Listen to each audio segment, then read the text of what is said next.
Bagi kawan-kawan yang nak ngebit, hati-hati di daerah angkatan.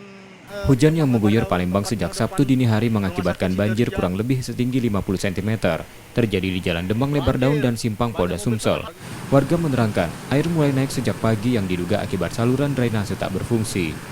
Warga juga mengatakan ruas jalan ini menjadi langganan banjir saat hujan deras, yang mengakibatkan aktivitas lalu lintas dan warga terganggu. Dari jam 3. Jam 3 mulai hujan, nah mulai naiknya itu jam 4, sekitar jam 4-an.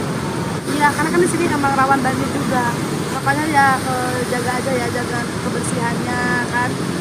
Buang-buang sampahnya jangan sembarangan gitu kan. Buang sampahnya pada tempatnya gitu ya.